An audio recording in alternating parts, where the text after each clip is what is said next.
AI plus அப்படிங்கிற smart phone பிராண்ட்லேருந்து Noah 2 bro மற்றும் Noah 2 neo அப்படிங்கிற 2 ஸ்மார்ட் ஃபோன் லான்ச் பண்ணியிருக்காங்க. இப்போ ஏன் இந்த ஃபோனை கவர் பண்ணுறேன்னு கேட்டிங்கன்னா இப்போ விலையேற்றம் பயங்கரமாக இருக்குது. ஆனாலும் இப்போ இவங்க லான்ச் பண்ணிக்கிற 2 ஃபோன் கொஞ்சம் பட்ஜெட்டுக்கு ஓகே அப்படிங்கிற மாதிரி இருக்குது. ஸோ அதனால் இந்த 2 ஃபோன், இந்த நோவா 2 ப்ரோ மற்றும் நோவா 2 நியோவில் என்ன விஷயங்கள் வருது அப்படிங்கிறது டீட்டெயிலாக பார்க்கலாம். வீடியோவில் போக மாட்டி சேனல் சப்ஸ்கிரைப் பண்ணிங்க, பக்கத்துக்கு பெல் ஐக்கனை ப்ரெஸ் பண்ணி தொடர்ந்து உங்க ஆதரவு தாங்க. முதல்ல இந்த 2 ஃபோனில் நோவா 2 நியோ, அதாவது இன்டர்னல் ஃபோன்லேருந்து ஆரம்பிக்கலாம். அதுபடி பார்க்கும்போது இந்த ஃபோனில் பில் குவாலிட்டியை பொறுத்தவரையும் இதில் IP65 ரேட்டிங் கொடுத்துருக்காங்க. பேக் சைட்லையும் சரி, ஃப்ரேமும் சரி பிளாஸ்டிக் தான். மற்றபடி ஃபோனோட வெயிட் 206 கிராம் வருது. இது போக மற்ற பிராண்டில் இல்லாத மாதிரி இதில் ஹெட்ஃபோன் ஜாக் கொடுத்துருக்காங்க. ஸோ பில் குவாலிட்டி அப்படின்னு பார்க்கும்போது இந்த ஃபோனுக்கு 7.5 அவுட் ஆஃப் 10 மார்க் கிடைக்குது. அடுத்த இதோட டிஸ்பிளே பற்றி பேசலாம். ஃப்ரண்ட் சைடில் ஒரு 6.74 இன்ச்க்கான HD+ ரெசல்யூஷன்ல IPS LCD டிஸ்பிளே கொடுக்குறாங்க. மேக்ஸிமமாக 600 நிட்ஸ் வரையும் பிரைட்னஸ் கிடைக்குது. அது போக 120 ஹெர்ட்ஸ் வரையும் ரெஃப்ரெஷ் ரேட் தராங்க. ஸோ ஒரு காலத்தில் 13,000 பிரைஸ் செக்மெண்ட்டுக்கு நமக்கு ஃபுல் HD+ ரெசல்யூஷன்ல டிஸ்பிளே கொடுத்தாங்க. AMOLED கொடுக்காட்டாலும் இந்த பிரைஸ் பாயிண்ட்டுக்கு LCD டிஸ்பிளேயாக கிடைச்சிட்டு இருந்துச்சு ஃபுல் HD+ ரெசல்யூஷனோட. ஸோ அது கிடைக்கல. ஸோ அதனால் இதோட ஸ்கோர் பார்த்தீங்கன்னா 7 out of 10 கிடைக்குது. ஃபிங்கர் பிரிண்ட் ஸ்கேனர் ஃபோனோட சைடில் உள்ள பவர் பட்டனில் தராங்க. அதே பெர்ஃபார்மன்ஸை பற்றி பார்க்கலாம். இந்த AI பிளஸ் நோவா 2 நியோவில் MediaTek Dimensity 6300 அப்படிங்கிற 5G சிப்செட் கொடுக்குறாங்க. ஸோ 5G சப்போர்ட்டில் இருக்குது. BGM மாதிரியான கேம்லாம் இதில் விளையாடுமான்னு கேட்டிங்கன்னா அந்த அளவுக்கு விளையாட முடியாது. லோ செட்டிங்ஸில் வச்சு வேணாலும் விளையாடலாம். மற்றபடி 1-2 கேஷுவல் கேம்ஸ் பண்ணிக்கலாம். மல்டிடாஸ்கிங் பெருசாக பண்ண முடியாதனாலும் டே டு டே அப்ளிகேஷன்ஸ் எல்லாம் யூஸ் பண்ணுறதுக்கு இது ஓகேயா இருக்கும். ஸோ இந்த பிரைஸ் பாயிண்ட்டுக்கு ப்ராசருக்கு 8 out of 10 கிடைக்குது. மற்றபடி ரேம் அண்ட் ஸ்டோரேஜ் அப்படின்னு பார்க்கும்போது என்னென்ன ரேம் அண்ட் ஸ்டோரேஜ் வருது அப்படிங்கிறது நீங்கள் ஸ்க்ரீனில் பார்க்கலாம். ரேம் வெர்ஷன் என்ன, அப்புறம் ஸ்டோரேஜ் வெர்ஷன் என்ன அப்படிங்கிறத கம்பெனி கிளியராக மென்ஷன் பண்ணல. ஆனால் ரேம் வெர்ஷன் LPDDR4X ரேமாகவும் ஸ்டோரேஜ் UFS 2.2 இருக்குங்கிற மாதிரி ரூமர் வருது. மற்றபடி மைக்ரோ SD கார்டுக்கான சப்போர்ட்டும் இந்த ஃபோனில் இருக்குன்னு சொல்கிறாங்க. அதில் நோட் பண்ண வேண்டிய விஷயம் 2026 4GB ரேமோட ஒரு ஃபோன் வந்திருக்கு. அதனால் இந்த ரேம் அண்ட் ஸ்டோரேஜ் மார்க்னு பார்த்தீங்கன்னா 7 out of 10 கிடைக்குது. அடுத்த ஃபோனோட OS பற்றி பேசலாம். இந்த ஃபோனில் Android 16 பேஸ் பண்ண NXT-Q அப்படிங்கிற OS ரன் ஆகுது. இது AI பிளஸோட கஸ்டம் இன்டர்ஃபேஸாக இருக்கு. மேலும் நோட் பண்ண வேண்டிய விஷயம், இது கிட்டத்தட்ட ஸ்டாக்கிஸ் ஆண்ட்ராய்டு எக்ஸ்பீரியன்ஸ் தான் கிடைக்கும் சொல்றாங்க. இந்த UI பார்க்கறது கிளீனா இருக்கும் சொல்றாங்க. நமக்கு இந்த ஃபோன் எவ்வளவு அப்டேட்ஸ் கொடுக்குறோம் அப்படிங்கறத மென்ஷன் பண்ணல. இந்த OSக்கு நமக்கு 7.5 அவுட் ஆஃப் 10 மார்க் கிடைக்குது. அடுத்த ஃபோனோட கேமராஸ் பத்தி பார்க்கலாம். பேக் சைடில் இந்த ஃபோனில் ஒரு 14 மெகாபிக்சலுக்கான ரியர் ஃபேசிங் கேமரா தராங்க. இது சோனியோட IMX58 அப்படிங்கிற சென்சர் கொடுக்குறாங்க. f1.8 அப்பச்சல வருது. மற்றபடி OS சப்போர்ட்லாம் இல்லை. பேக் சைட் கேமராவில் full HD video 30 frame per second வரையும் கேப்சர் பண்ணலாம். அதே செல்ஃபி கேமரா அப்படி பார்க்கும்போது ஃப்ரண்ட் சைடில் 8 மெகாபிக்சலுக்கான ஃப்ரண்ட் ஃபேசிங் கேமரா தராங்க. என்னதான் சிங்கிள் கேமரா பேக் சைடில் கொடுத்ததுனால நமக்கு சோனி சென்சர் கொடுத்த காரணத்தினால நமக்கு இந்த ஃபோனுக்கு 8 out of 10 மார்க் கிடைக்குது. காரணம் பேக் சைடில் கொடுத்த கேமரா ஒரு கேமரா கொடுத்தா சோனி சென்சர் கொடுத்துருக்காங்க. OS சப்போர்ட் கிடையாது. இந்த பிரைஸ் பாயிண்ட் அது எதிர்பார்க்க முடியாது. மற்றபடி அது செல்ஃபி கேமரா 8 மெகாபிக்சல் தான் கொடுத்துருந்தாங்க. கூட கொஞ்சம் ஒரு 30 மெகாபிக்சல் மாதிரி கொடுத்துருந்தாங்கன்னா இன்னும் கொஞ்சம் நடந்திருக்கும். அடுத்த ஃபோனோட ஆடியோஸ் பற்றி பேசலாம். இந்த ஃபோனை நமக்கு சிங்கிள் ஸ்பீக்கர் தான் தராங்க. ஃபோனோட பாட்டம் சைடில் மோனோ ஸ்பீக்கர் தராங்க. இது போல் இந்த ஃபோனில் 3.5 mm ஆடியோ ஜாக் இருக்குது. இப்போ இருக்கிற நிறைய ஃபோன்ஸில் இது பார்க்க முடியல. ஆனால் இந்த ஃபோன்ஸில் கொடுத்துருக்காங்க. இருந்தாலும் சிங்கிள் ஸ்பீக்கர் கொடுத்த காரணத்தாலே நமக்கு இதுக்கு 6.5 அவுட் ஆஃப் 10 மார்க் கிடைக்குது. மற்றபடி நெட்வொர்க் பொறுத்தவரைக்கும் இந்த ஃபோனில் 5G SNS support, dual 4G VoLTE, dual pant wifi, Bluetooth 5.0 மாதிரியான விஷயங்கள் கொடுக்குறாங்க. மற்றபடி IR சென்சர் மாதிரியான விஷயங்கள் கொடுக்கல. ஸோ பிரைஸ் பாயிண்ட் வச்சு கம்பேர் பண்ணி பார்க்கும்போது நமக்கு நெட்வொர்க் தான் கொடுத்துருக்காங்க. அதில் 8 out of 10 மார்க் கிடைக்குது. அடுத்த இந்த AI பிளஸ் நோவா 2 பேட்டரிஸை பற்றி பேசலாம். இந்த ஃபோனில் நமக்கு ஒரு 6000 mAh பேட்டரி கொடுக்குறாங்க. இது சார்ஜ் பண்ணுறதுக்கு 18 வாட்க்கான ஃபாஸ்ட் சார்ஜிங் சப்போர்ட் வருது. சார்ஜ் பண்ணுறதுக்கு USB Type-C போர்ட் தராங்க. ஸோ பேட்டரியோட பேக்கப்பை பொறுத்தவரை நமக்கு கிட்டத்தட்ட 1.5 நாள் வரை நமக்கு பேட்டரி லைஃப் இருக்குன்னு சொல்கிறாங்க. மற்றபடி சார்ஜிங் ஸ்பீட் பெருசாக சொல்கிற அளவுக்கு இல்லைனாலும் நமக்கு ப்ரைஸ் பாயிண்ட் கம்பேர் பண்ணி பார்க்கும்போது இது ஓகே தான். ஆனால் பேட்டரிக்கு இந்த ஃபோனுக்கு 9 out of 10 மார்க் கிடைக்குது. ஸோ இந்த ஃபோனோட பாசிட்டிவ் நெகட்டிவ் பார்க்க முன்னாடி அடுத்ததாக AI பிளஸோட நோவா 2 ப்ரோ 5G ஸ்மார்ட் ஃபோனை பற்றி பார்க்கலாம். இந்த ஃபோனில் நமக்கு பில் குவாலிட்டி அப்படின்னு பார்க்கும்போது நமக்கு அந்த ஃப்ரேமும் பிளாஸ்டிக் தான், பேக் சைட் கேசிங்கும் பிளாஸ்டிக் தான். ஆனால் நோட் பண்ண வேண்டிய விஷயம் இதில் IP65 ரேட்டிங் கொடுத்துருக்காங்க. இது போ பேக் சைடில் நமக்கு டிஃப்ரெண்டான 4 RGB லைட்ஸ் கொடுத்துருக்காங்க. ஸோ அந்த லைட் நோட்டிஃபிகேஷன் லைட்டாக செயல்படும் சொல்கிறாங்க. ஸோ அதனால் பில் குவாலிட்டிக்கு இந்த ஃபோனுக்கு நமக்கு 8 out of 10 கிடைக்குது. லுக்ஸ்க்காக அதுக்கு ஸ்கோர் கூட கொஞ்சம் பெட்டராக கிடைக்கும்.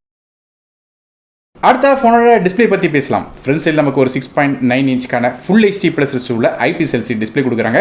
நமக்கு நோவா 2 நியோவில் HD+ ரெசல்யூஷன் டிஸ்பிளே தான் கொடுத்தாங்க. ஆனால் இதில் ஃபுல் HD+ ரெசல்யூஷன் கிடைக்குது. ஆனால் LCD டிஸ்பிளே தான் ரெண்டுமே.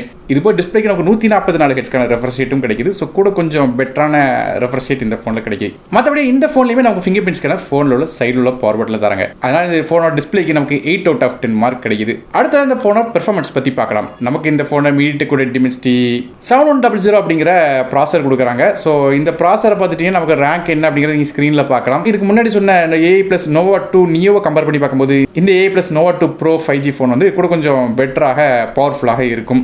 அதனால் நமக்கு BGMI கால் ஆஃப் டியூட்டி மாதிரி கேம்ஸ் வந்து ஓரளவு டீசென்ட் செட்டிங்ஸில் வச்சு விளாடலாம். ஹை செட்டிங்ஸில் வச்சு விளாட முடியாது. மற்றபடியாக அந்த மீடியம் செட்டிங்ஸ் வச்சு ஸ்மூத் ஃப்ரேம் ரேட்டில் வச்சு ஓரளவு விளாட முடியும். ஸோ அதனால் இப்போ இந்த ஃபோன்லாம் விலையேற்றத்தை வச்சு கம்பேர் பண்ணி பார்க்கும்போது இந்த சிப்செட் ஓரளவு ஓகே தான். அதனால் நமக்கு 8.5 அவுட் ஆஃப் 10 மார்க் கிடைக்குது. அடுத்தாக நமக்கு RAM மற்றும் இன்டர்னல் ஸ்டோரேஜ் பற்றி பார்க்கலாம். என்னென்ன RAM இன்டர்னல் ஸ்டோரேஜ் அப்படிங்கிறது நீங்கள் பார்க்கலாம். வழக்கம் போல இந்த ஃபோனுக்கும் நமக்கு LPDDR4 RAM-உம் UFS 2.2 தான் இருக்கும் சொல்கிறாங்க. மேலும் இந்த ஃபோனுக்கு நமக்கு மைக்ரோ ஸ்டிக் கனெக்ஷன் சப்போர்ட் இருக்குது. 2 TB வரையும் எக்ஸ்டர்னல் பண்ணலாம் சொல்கிறாங்க.